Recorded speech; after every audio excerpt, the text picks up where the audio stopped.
All right, so we are going to go over the strength routine that we spoke about at your last meeting.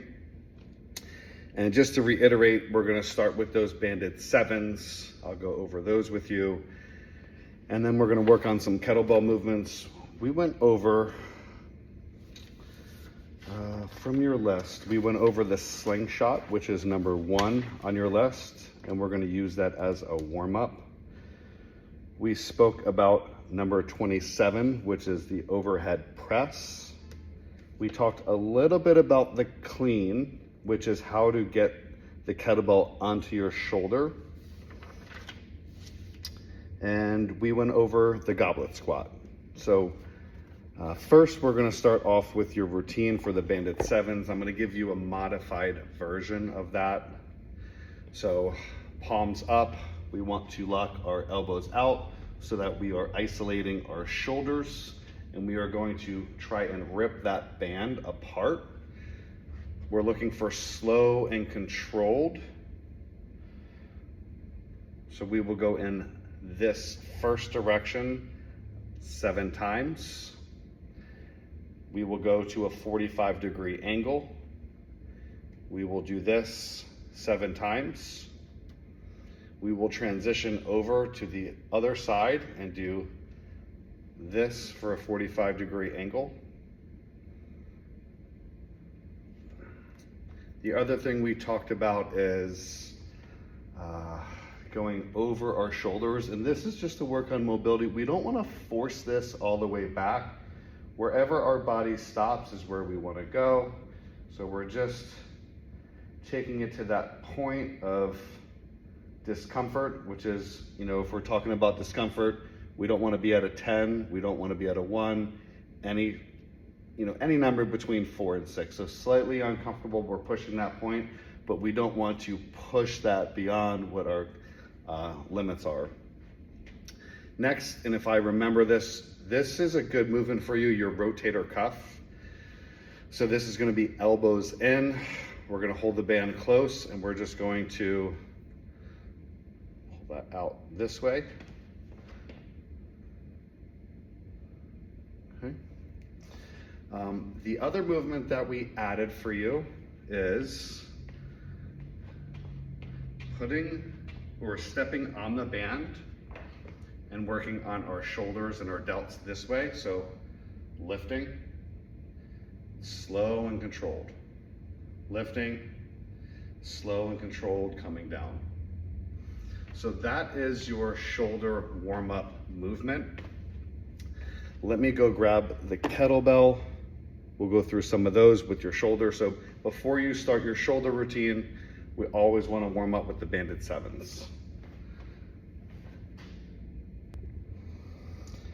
All right, so the slingshot movement, which is number 1 from your list, what we are doing is we are just rotating this kettlebell around. So we're gonna go 10 in one direction, 10 in the other direction. So as we get better at these, we'll get faster. Next movement is gonna be the clean. The clean we're gonna do, this is called a hang clean, so similar to what that is, but the clean is getting a heavier weight from either the floor or our waist up into our shoulder position. So we can jump this up a little bit, and this is called the front rack position. This is a resting position. I should be able to just hang out here.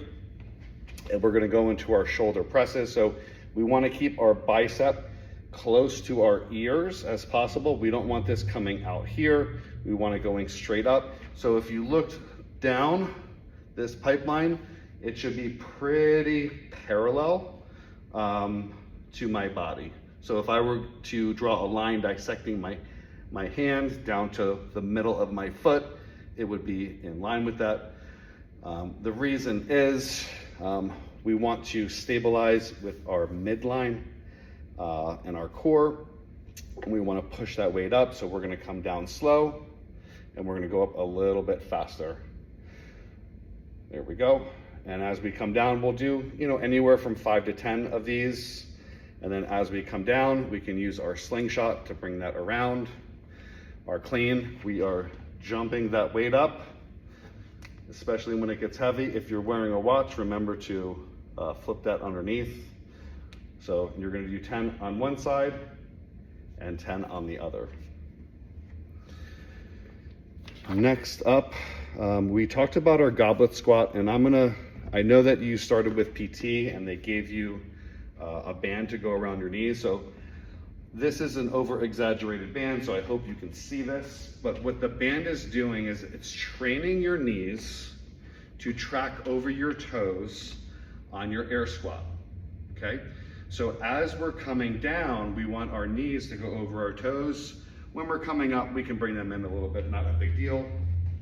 So we want to start with what they showed you at PT, and we're going to start on that bench. So sitting down, pushing our knees out, standing up, keeping our knees out with that pressure.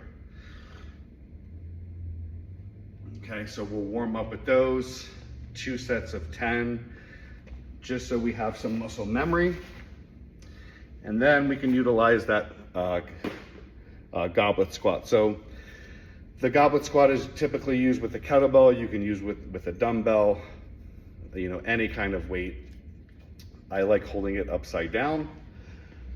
We want to keep that weight as close to our body as possible. And if you are wondering why, you'll take your weight and push it out here. And you'll notice it's a little bit heavier than the weight as it's close to your body. So same movement. We're going to come back to our chair or our bench. We're going to pretend like we have that band around our knees, and we're going to push our knees out and stand back up. So, 7 to 10 reps of that. This routine, especially if the weight is light, can be done probably at least once a day. Once you get better at it, twice a day. We're not going super heavy. We're still building those stability muscles.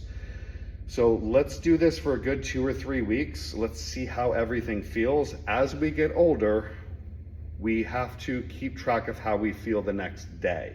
So when we're younger, we can do a workout. We recover a lot faster. As we age, as you know, we just want to have a checklist to make sure everything's feeling good the next day.